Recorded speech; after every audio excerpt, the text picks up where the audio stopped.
to my fellow instrumentalists who have already subscribed to the channel, and hi to the rest of you who haven't yet. I'm Jacques Gadway, and this is Gadway Violin. We're back.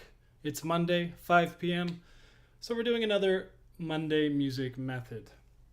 In today's live stream, I'm going to use it a little bit for myself to do some work that I've been neglecting up until now. I'm scheduled to perform with the symphony here, where we're going to play the Alpine Symphony by Strauss. This is a beast of a piece. I've never played it before. I don't really play a lot of symphonic work these days, so I agreed to do this mainly because I really like this piece of music. I've always wanted to play it. However, I'm kind of regretting it now because I forgot just how difficult Strauss is in general.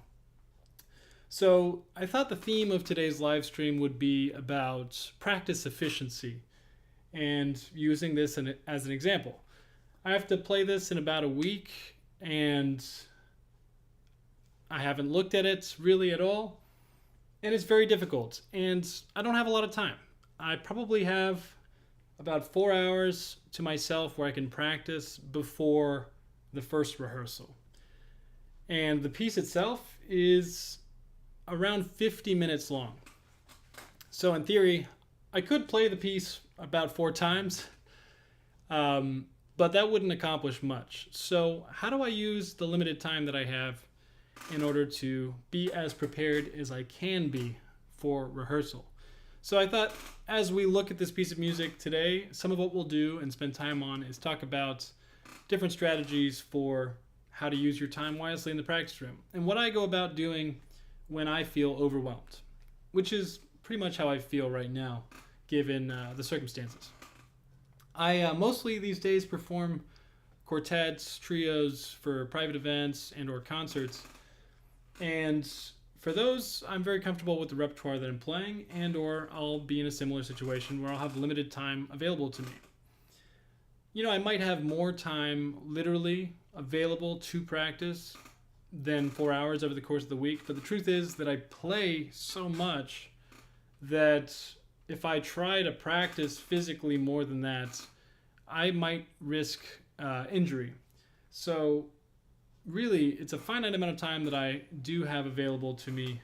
And this is the case for, I think, a lot of professional violinists to actually do the work and practice the repertoire. So when you have new pieces of repertoire, as I do in this case, this is new to me, it can be stressful, especially when it's very difficult. So what do I do in this situation? So the first thing that I did today, before turning on the camera, I did this away from the live stream to save us some time.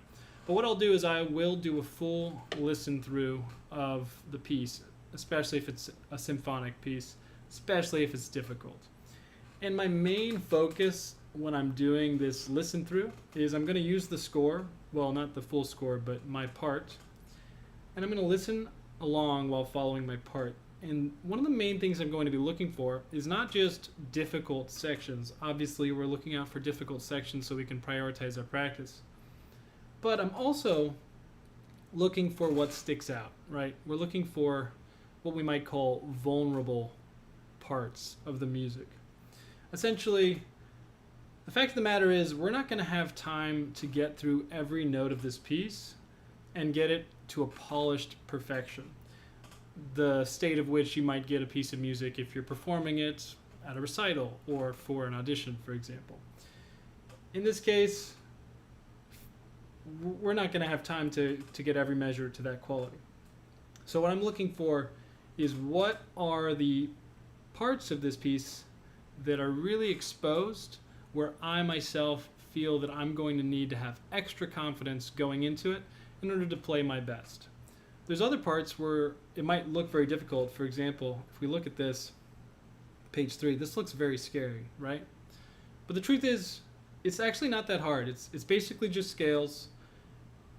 You're playing with the entire section and everybody's doing the same kind of thing. And it's very, very muffled, very covered. It's very gestural, we say. It's gestures. And this is going to be not very useful to spend a ton of your time trying to make sure that these are absolutely perfect. So what I'll do is I will listen to the full piece of music, as I've done today, and I'm going to go through it and bracket off specific sections that visually I think are going to be troublesome and are going to definitely require me to have extra confidence so that I play really well in both rehearsal and performance. So this section, I'm going to have confidence. I know my scales. I know that I'll be sitting with a bunch of other people playing it. I know that it's going to, I'm going to feel emboldened in this section. But right away after that, we have our first bracketed section here. And if you notice, this doesn't look as hard as the previous page. But when listening to the recordings of this amazing piece, for those of you just joining us, this is the Alpine Symphony we're talking about today. This section, while seemingly simple, is very violin forward, you might say. And you're going to want to feel very comfortable and confident in your fingerings and everything with this section, which is why I've bracketed it for myself, because it's going to be very important for me personally to feel like I have full ownership of this. So I haven't practiced this yet, but it's one of the sections I've bracketed. And as you can see throughout this 30 pages, notice another section that looks scary, not bracketed. And that's because it's really not that scary. It's just little baryolages, which are essentially just blocked hand shapes that we're just using the bow to go across the strings. And not even better than that, the brass is going crazy. They're not even going to hear us. All this is very, very simple stuff and very covered. But then here we have pianissimo espressivo. Looks relatively simple, but it's actually going to be very scary in practice. And so I need to go over this and make sure that I have very confident fingerings and intonation work. So as you can see, as we go through this, there's very limited things bracketed, and those that aren't bracketed, I might play through once. I might never play through it until the first rehearsal.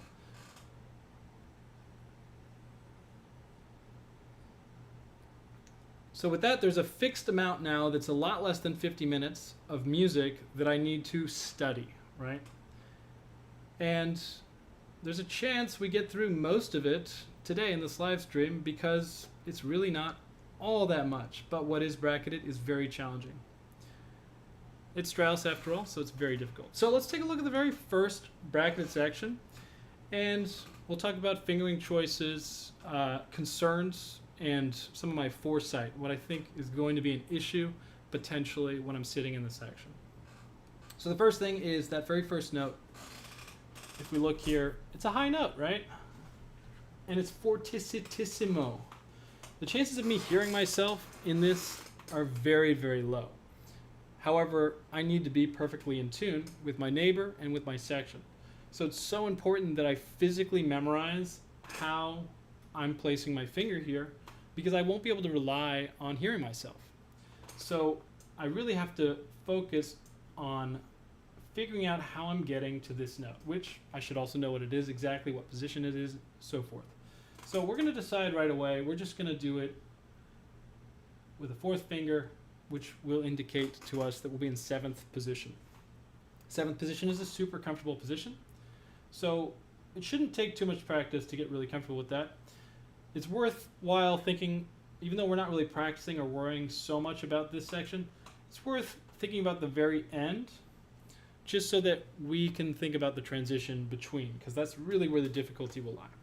So we'll play from the last few arpeggios here. Few scales. Is that right? Oh, I gotta look at the accidentals. Yeah, we're gonna do G naturals.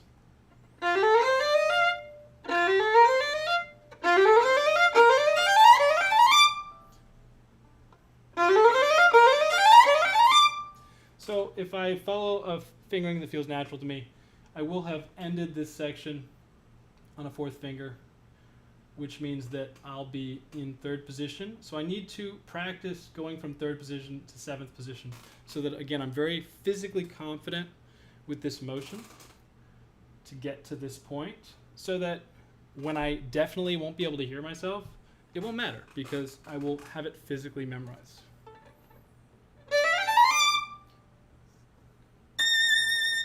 So one of my strategies is going to be thinking about the exact relationship between the previous position and the new position. if I'm in third position, my fourth finger is on a D, and in seventh position, my first finger will be on an E natural, which is our harmonic, which that's one way to remember it, if we know where our harmonics is. But also, we can think of it as that position is a whole step above where that fourth finger is. And then we just place our fourth finger where it would naturally go in that position. So even if I can't hear myself, I can physically feel and think about that distance, and I should be okay. Now, even though we bracketed this, that didn't take much practice at all. Unfortunately, not all of our sections were going to be that lucky. But I also want to, again, because we can't really hear ourselves in this section, just make sure I'm really certain about my finger choices for all of it.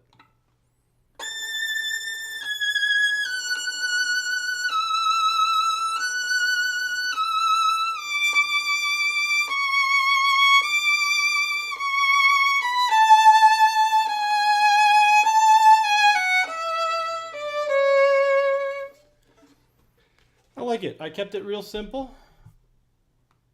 Let's see if I can remember what I did. Na, na, na, na. I think I'm shifting here to a second finger, and then shifting here to a second finger, and then shifting here to a second finger. I really like using second fingers, first fingers. Those are going to be very consistent for this fortissimo sound for vibrato.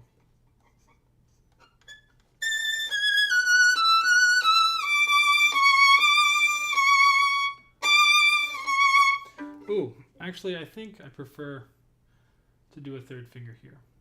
Now, we could theoretically just sight read this right, and it would probably be okay. But again, we can't really hear ourselves in this section most likely, so it's a little bit sketchy to not have it physically worked out.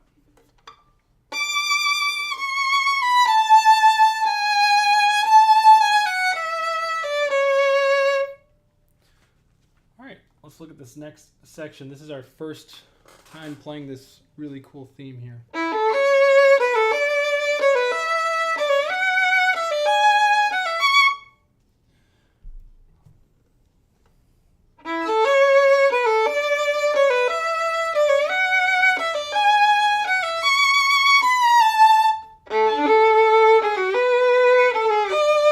Ooh, that didn't work. Let's see what's going on here. So I think I like what I did here. Basically just shifting to some of these strong beats. Our rules of shifting again. Shifting to strong beats after half steps and after long notes. We can choose one or multiple of those rules to bolster our choice. Because of how strong these strong beats are, I really like shifting on them. I think even though it's pretty fast preceding it, it works nicely in general. So we're basically in first until here. And we just stay in third, just doing a little same finger movement there, 2-2, instead of doing any kind of shifting. For that 2-2 to really work, I'm going to just need to remember to keep my first finger down.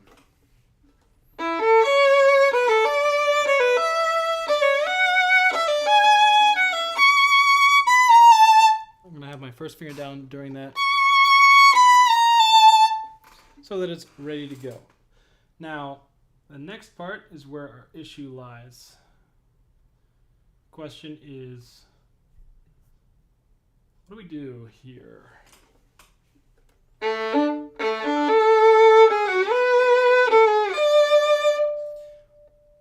It's awkward to shift to that note, I think, given the relationship. That tritone is kind of awkward to do any kind of shifting downward. So I think if we make sure that we use a fingering that allows us to have like a second finger here, then we can just place a first finger there without needing to shift. Working backwards, that means we'd be on a fourth finger here, which I think works. We could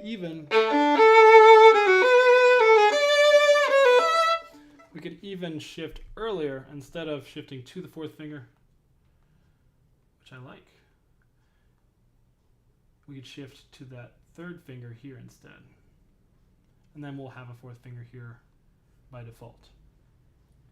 So if you're not new to the channel, you may recognize that usually when I'm making fingering choices, I take a little bit longer. I try out a bunch of options. But in this particular case, when we're talking about efficiency, yeah, we want to make sure we get the best fingering, but we also don't want to get stuck in the weeds. In section playing, we're often going to just opt for fingerings that are the most consistent, the easiest to play, especially in sections that are very loud, where you're not really going to be able to hear yourself. So you're going to need to depend on physicality, and therefore your fingerings are going to need to be the most consistent possible, rather than necessarily the most beautiful fingering choices. Let's go from that low A.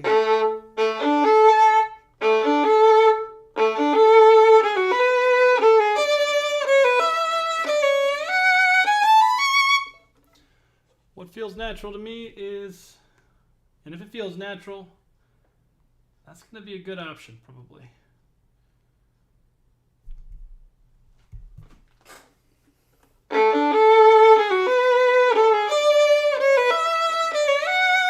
I didn't write it, but there is a shift here. After this one, after we play this one here, we're going to shift using that half step back to first, and then we shift back up later on in that measure, in the next measure.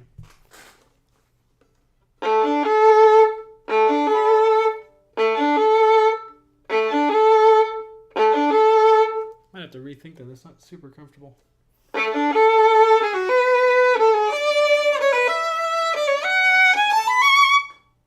Okay, I like it.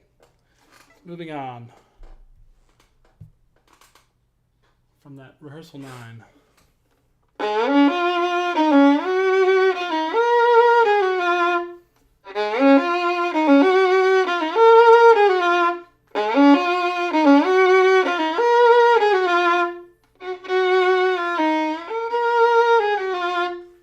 think I do want to go up on the G string there. Oof, but I gotta figure out how to do it easily. All right, we can either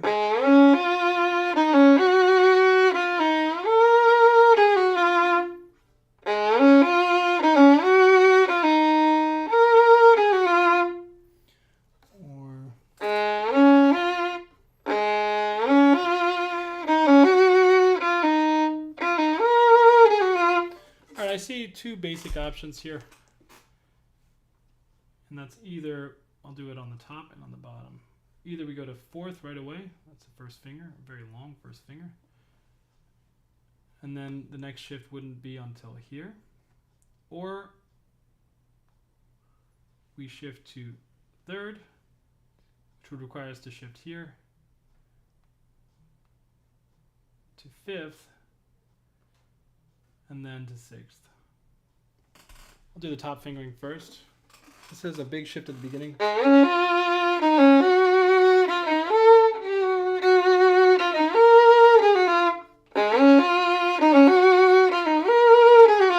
Oof.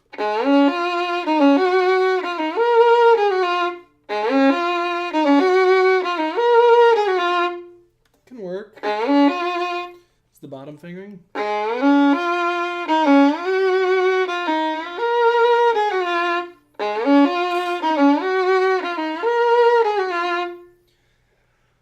I like them both. I mean, I don't like either, but I think both will work. I'm going to try a hybrid now. I kind of like the hybrid. So that would be taking the first fingering up here, shifting to the third finger, then to the fourth. So let's write that in. Actually, it's going to be pretty much what the top fingering is, just with an extra shift. So it's adding an extra shift, but meaning we don't have so big of a shift at the end of that line, of that measure.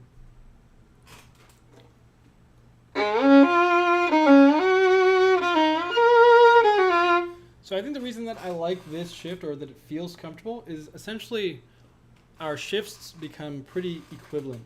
Aside from the first one.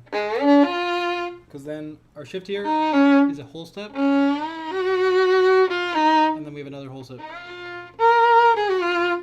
So our shifts are all a whole step, which makes it a little bit more comfortable. Finding patterns are going to result often in that comfort, because we're shifting a whole step and then a whole step. If you're looking at where that one is moving, right? From D flat to E flat to F. I like it. If we do that fingering, we end up on a first finger here on the G string. We end up on a first finger here, which means we're already in position to do a third finger here. So let's start from there.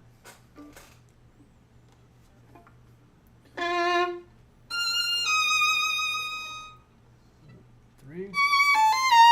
I don't like that.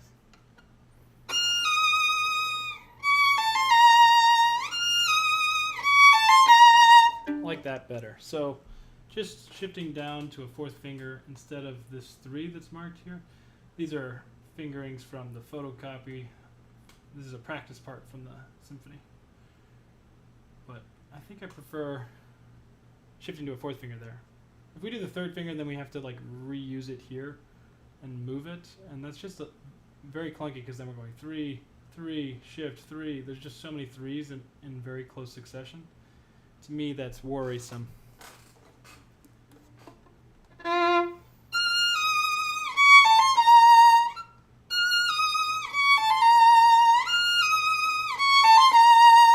Since I'm using the practice part from the symphony, I'm going to not change any of the bowings, because I'm going to assume that these are the bowings that I'm going to need to be playing.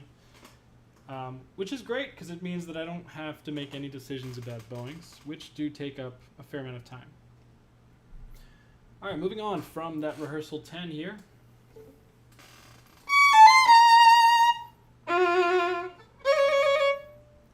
And then we have this gigantic jump. Okay, so we have trill, trill, and then we jump. Looks like a kind person wrote the note name here, D flat. If that is to be believed, that's a 2-octave jump, which is gigantic, right? But I'd prefer a 2-octave jump to like a 14th or something like that, because this is actually pretty simple. All we have to think about is that D flat moving to this D flat, right? If we move that first finger D flat, if we're on a first finger, we can move that first finger D flat on the A string all the way up to the new D flat, and then we should just be able to place a fourth finger as an octave above that on the E string.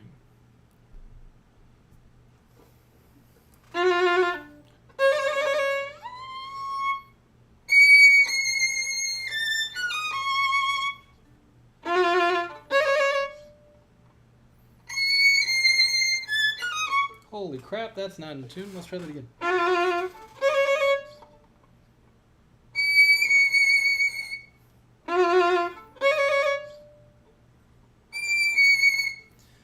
I'm trying my best to refrain from testing the note, because I don't have that luxury, right? When we're playing in the symphonic setting, it's going to be so loud, I'm not going to be able to hear it.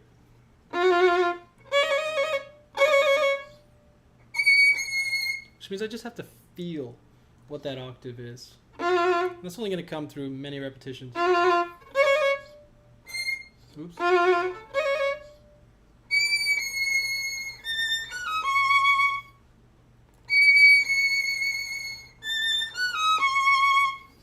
Yeah, I like the fingering that I just did. I think it's what's written here. So it's like a second finger. I'm just going to white out some of this because it's so hard to read this photocopy. So I'm using a fourth finger on the high D flat. Third finger here. I'm going to erase that though, it's too busy. And then, in theory, in position, this This A natural, is that what that is? This A natural would be on a first finger, but we're so high up that it's very easy to just use a second finger. And the reason we would use that so our first finger doesn't have to move from where we'll need it next, right? We're going to need it here on that D flat. And it's very high up, and trying to move it from this high position to this low position on a different string, all while playing this beautiful sound, is kind of cumbersome. Notice how I'm not even considering shifting, right? In theory, to sound the best, the most pristine, we'd want this all on the E string, but that's not even crossing my mind as an option, because we have to go right back up. We're, again, section playing, symphonic playing. We're looking for the most reliable, consistent fingering. And that's going to mean not moving around your fingerboard, staying in a position as much as possible.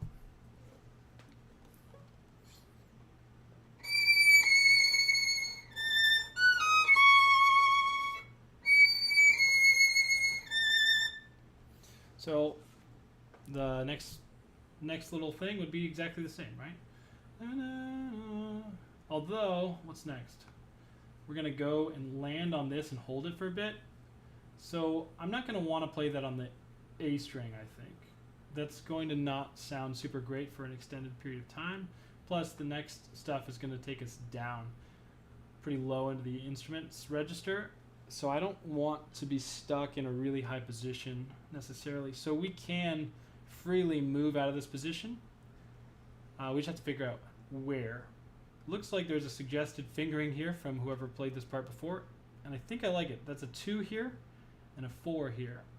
So the 2 is matching what we did on the other spot. And then I think the 4 is suggesting to shift down. So that would bring us into a position where we'd be 4, 2, and 1 on the E string now. And so a 1 on a D flat on the E string is kind of like just playing in 5th position. So we'd be going, in other words, from what is this position? 12th position? Is that right?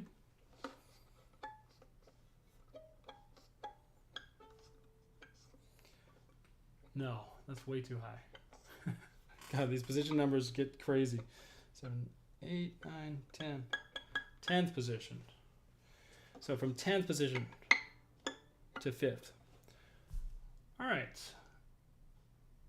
Just as a way to conceptualize that distance, it's useful, even though even I don't necessarily have the numbers super quickly memorized.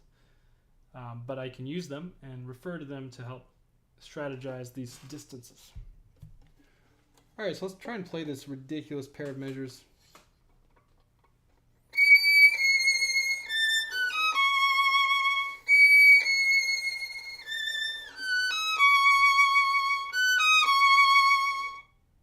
I think that's right. Yeah, that is right. Okay, just a little out of tune, but that's right. Roughly the right notes. Let's try it again.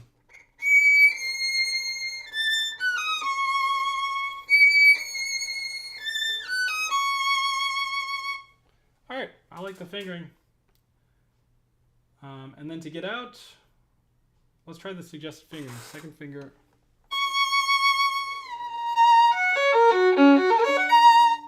Yeah, that's gonna work. Just shifting down after this long note. That's following one of our rules, shifting after long notes to a second finger, and we're in 3rd position, a kind of low 3rd position there, and it works. All right, let's see if we can go from rehearsal 10 and play that. This is tough, really tough. What position are we in on rehearsal 10?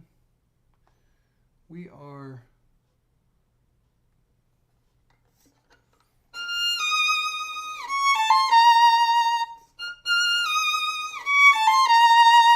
We're in 3rd position, so right from rehearsal 10.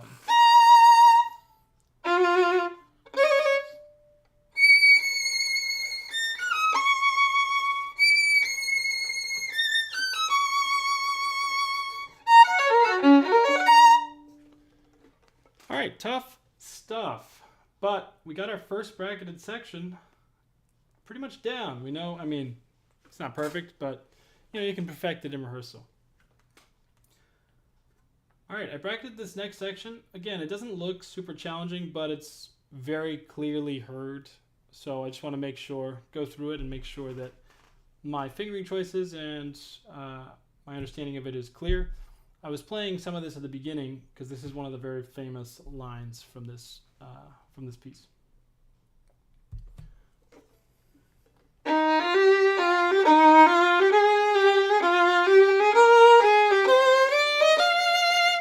I don't like that fingering.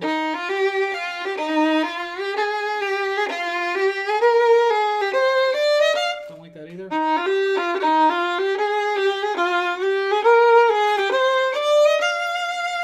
Okay, by far the most simple version and comfortable, I think, is going to be just staying in first until here, shifting up to third. I like it.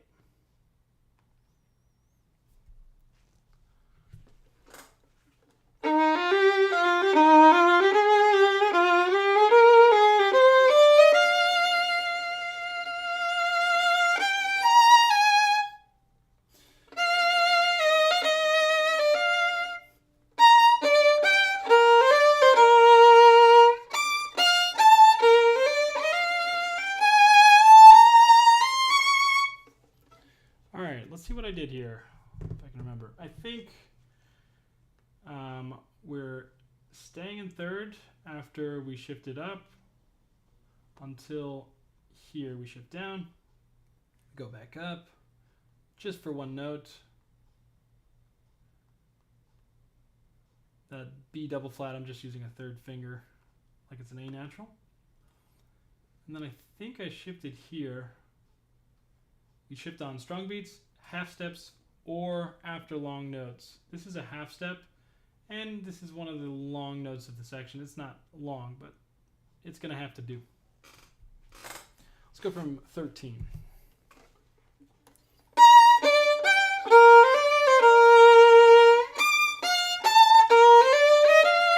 Oh, I got to save bow there.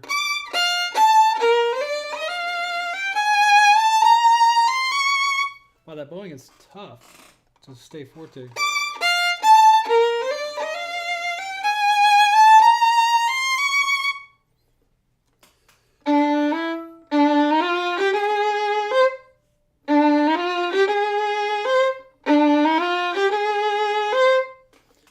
Yeah, I think just staying in third position here is working. And then I think we'll go down to first here. From that first position.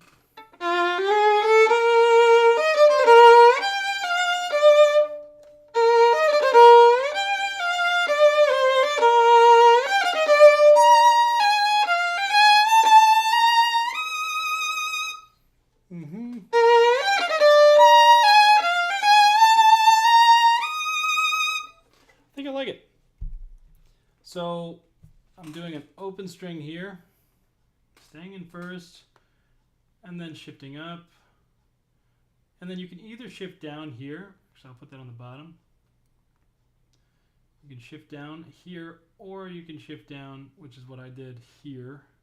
But then I'm shifting right back up. Alternatively, you can simplify it and do it in first, I think. It's very loud and it's quick, so I don't think the string crossings are going to matter all that much.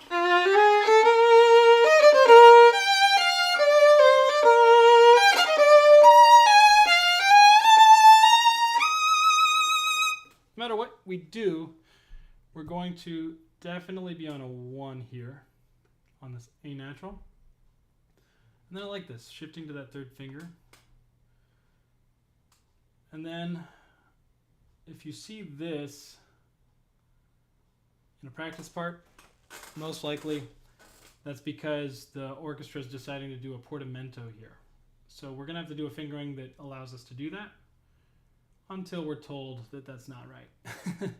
But most likely this is what's happening. So we're going to do a shift there, 3 to 4, and we're going to show some of that portamento.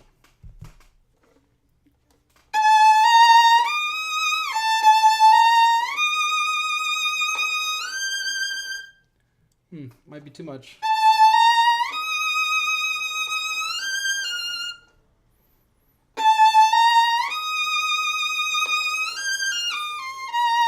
I don't like that at all. Yeah, I don't like shifting down to fourth fingers really much ever, unless I'm shifting into first position exactly, or I have more time. So I think I'd rather, even though it's not a strong beat, and it's not a half step, and it's not a long note, I'd rather shift after and just play that first finger there. We've talked a lot about the rules of shifting on this channel, right? Half steps, after long notes, strong beats. There's, of course, one more rule of shifting, which is to just do whatever works, right? If something feels comfortable, or more comfortable rather than whatever the rules of shifting are suggesting, that doesn't mean you shouldn't do it. I mean, do it, right? If you know you can do it reliably, that's as good a reason as any.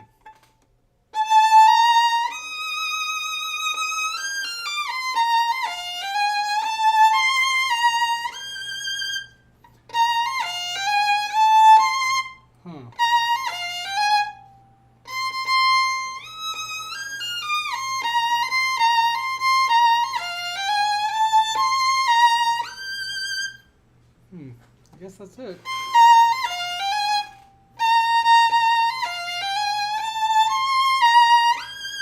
I don't hate the fingering as much as I hate the bowing. It just feels like I'm suffocating, like I don't have enough air for like the brightness that I want out of this, but can't change the bowings because that is up to the concertmaster.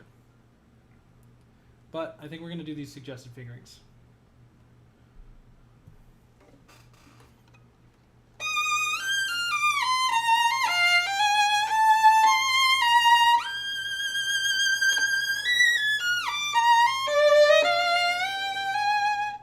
Look at me, breaking some of my rules. Again, not only am I breaking rules, but I'm also doing what I just said I didn't like to do, which is shifting down to fourth fingers. What is going on here?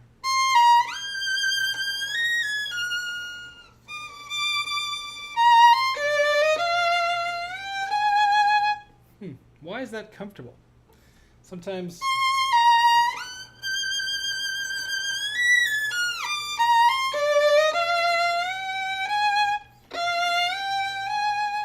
Sometimes it's just comfortable.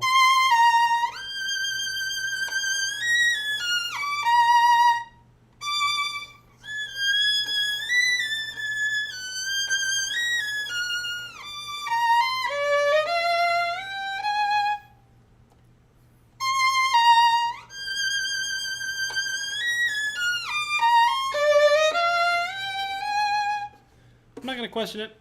It feels comfortable enough to where I think it's going to work. So we're just going to do it. It's definitely not what I would normally do. It was the suggested fingering, and that person before me, who came before me in this part, clearly had something figured out, because it works. It's not in line with what I typically do for fingering choices, but I'm not going to argue with it. It's working for me, so I'm going to keep it.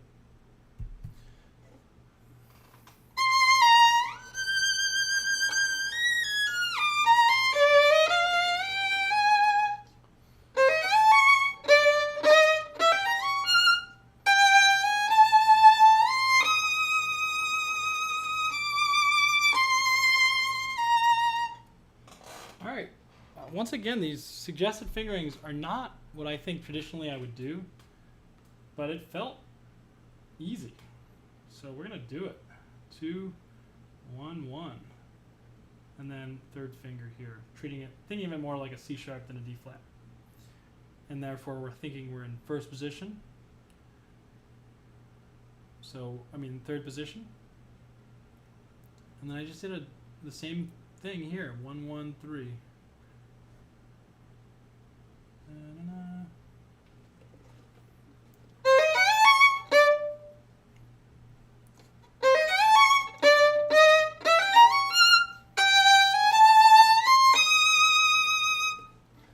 Oh boy. Okay, so I've gotten through 2 bracketed sections, and it's been 40 minutes of practice. So you can see why we just don't have time to get through everything. We can only get through the things, given the amount of time we have to practice, that are really important when we're talking about this massive amount of music for this massive kind of piece. So gotta make priorities or find those priorities. Once again, we're skipping over a kind of crazy looking section. We're not going to practice this. We can look at it briefly. Just barriolages, make sure we have fingerings picked out, which I do. I'm just going to do probably what's suggested here. I played through this once earlier, and I think it's going to be fine. It's very covered, and it actually works out really nicely on the hand. It's not super important to worry about. What is important is this next section, pianissimo espressivo. This is one of those things when you see it, it doesn't look hard, but you got to have the foresight of thinking about what it feels like to be in the section, playing this. There's a flat or sharp on every single note. The pitches aren't exactly where you expect them to be. And it's pianissimo, and you have to blend, and you don't want to slide unnecessarily around. So you have to be very certain of your fingering choices. So this is the kind of thing that's really worth spending some time on in your practice. So let's do it.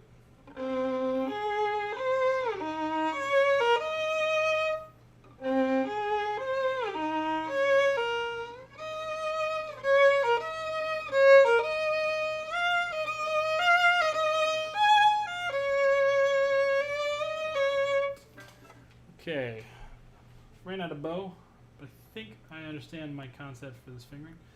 Starting in third, shifting after a long note, back into third, stretching for that top note.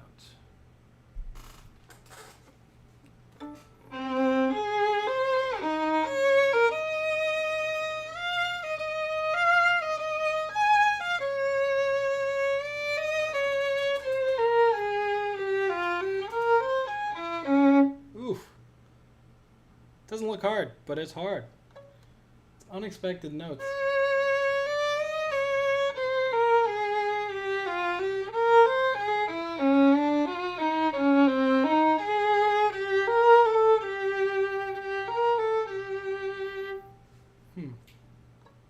Bowing is super awkward too.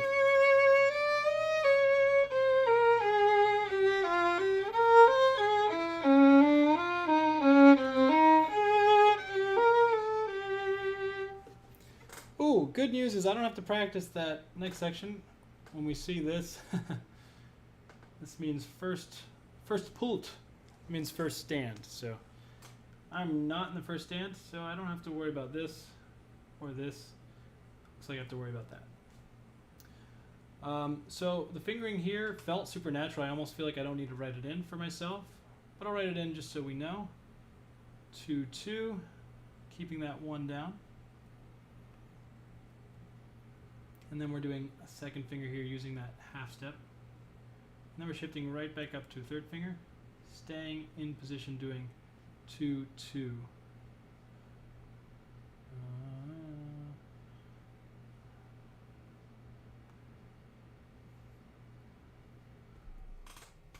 So it would look like this from the D flat.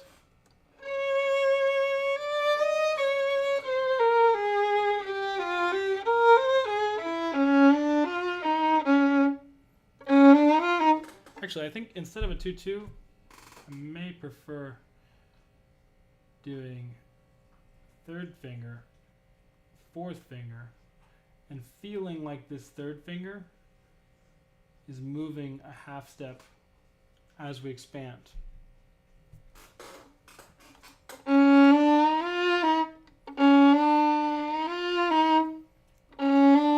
So instead of stretching that 4 to that F natural, we're going to actually just move the whole third finger, fourth finger operation. And then it's ready for the next notes.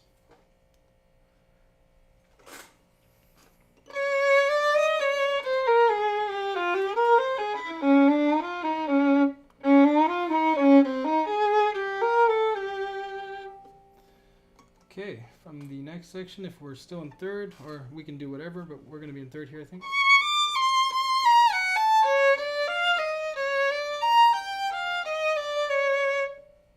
What the heck?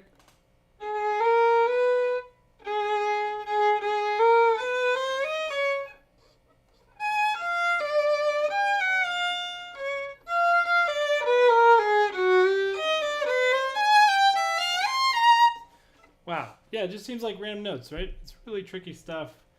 Definitely not natural. I think we can find a fingering that makes it feel natural, but when reading, it's not roll off the tongue at all. I think the beginning was fine, using some little shifts here, but then we fell off. So let's figure out what to do. Shift. Shift.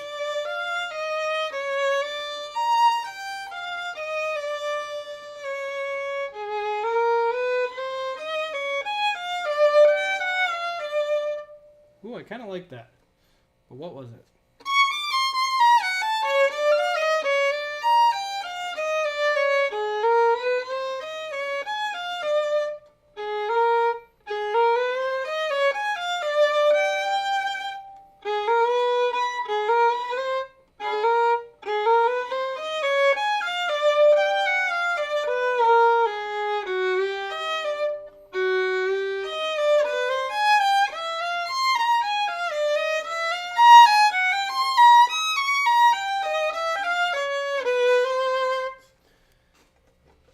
I get it. I get it.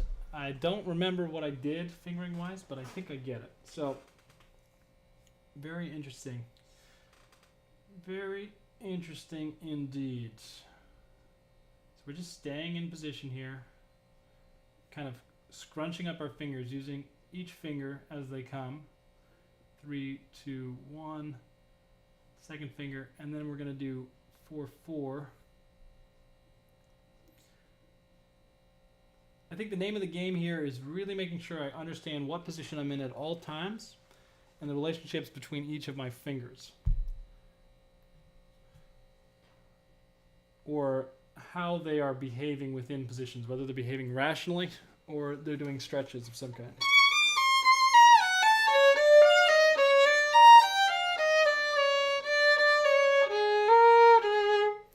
Yeah, so we're in third, first, second. As soon as we play this first finger, we're going to transition this to third position.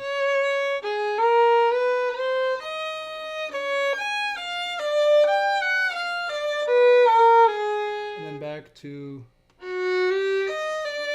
second. This is very intricate stuff. So transitioning back to second here, and back to first. And the question is, do we shift up here?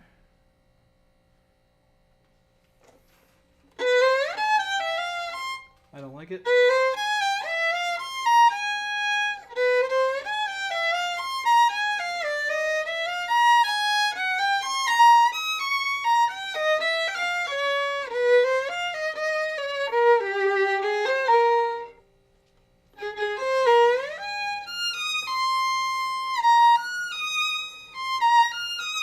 Getting ahead of myself.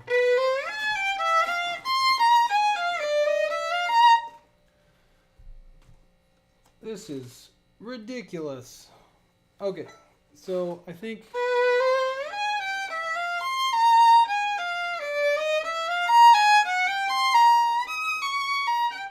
okay, so once again, I think the key to our success here is going to be very firm on our positions.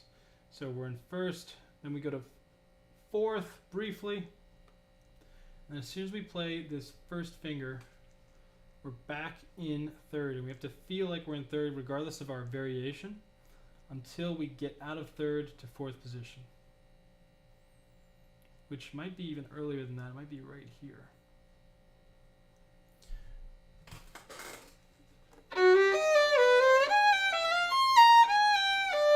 Third position, I'm going to feel like that, even though we're doing all these low ones and stuff.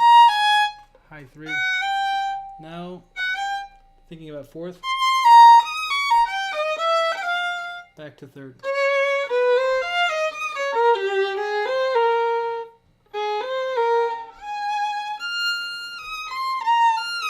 Ooh, I think I like this.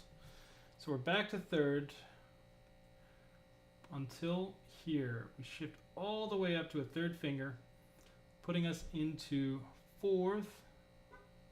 Sorry, that's not where I'm talking about. We shift all the way up to a second finger here, putting us all the way in sixth position. And then we have our third finger on both of these notes. And I think it's going to work really nicely for this next section, because if we're already in sixth position, we have a third finger here, we can stretch potentially for this.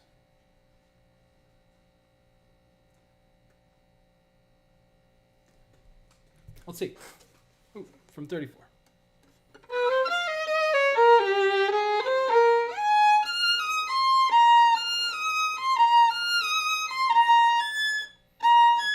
Almost.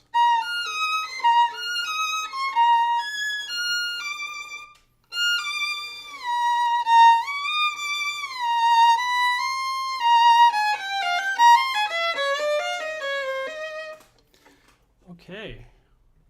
I mean, it doesn't sound good, but I think it's going to work. So we feel like we're in sixth position for all of this until we shift right here back to fourth. But then we quickly, which we could stay in, or we can move out of. Let's see. I go right from the sixth position.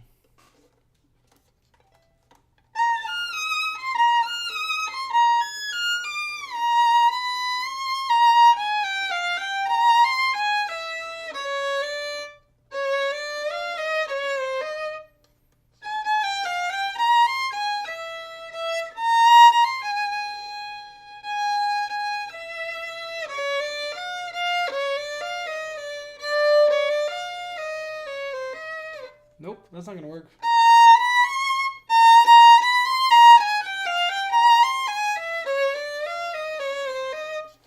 That feels to me a little more comfortable. So instead of committing to fourth, we're going to think about third position once we play that C natural.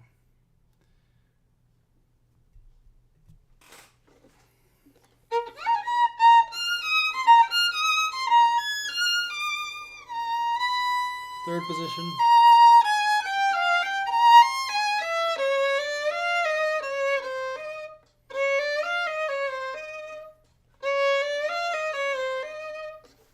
And then we can just reach back a half step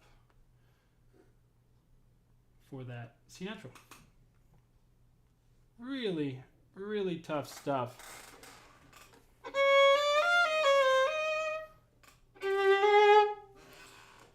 All right, let's play that section now. See if we retained any of it.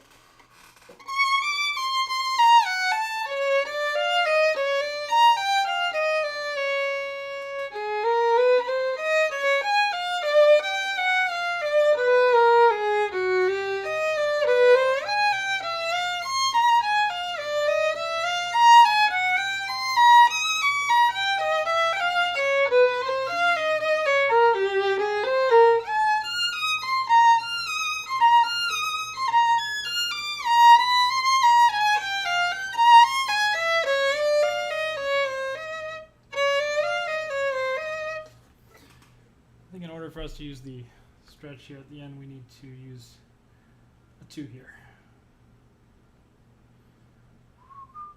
so that our 1-1 is not so exhausted. All right, I think we retained some. I mean, intonation is a huge issue here, but with a little practice with these fingerings as our baseline, I think we're going to be in pretty good shape by the first rehearsal. However, as you can see by the dots at the bottom of this page, maybe,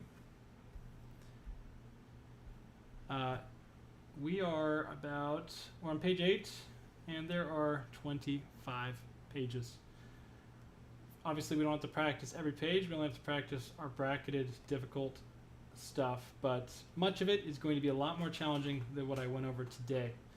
So, with that, we practiced for 56 minutes. Well, I did a lot of talking, so maybe I'd practice a little faster on my own. But with that, we covered about a third of the piece, and it's not even ready. So, probably have to double that for each third, and you have to take into account that other sections are going to be more difficult. So, the entirety of preparation of this piece at this rate will take a minimum of 6 hours. And I probably have 3 more hours that I can work on this stuff. So we'll see what I can do. Obviously, I'll probably end up just practicing more and trying my best not to overexert myself or overdo it with all the playing that I do. But I hope that this has been somewhat informative, a nice peek into the concept of practice efficiency and how to approach really overwhelming amount of music in a small amount of time. You really have to do a lot of making quick decisions and moving on, and then worrying about cleaning up some of it on a second pass. But when you're doing your first pass, as we did today, it's all about making quick decisions and soft commitments to fingerings as fast as possible. And in doing so, we will be ready for our first rehearsal with some more practice, of course.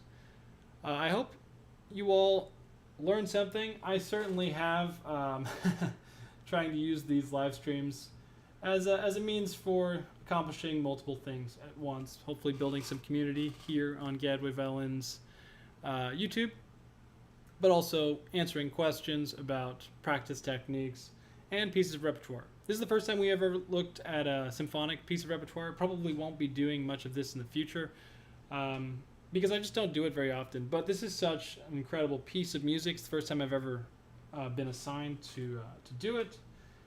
And we missed some of the really exciting stuff that's coming up here. These little off-the-string strokes here.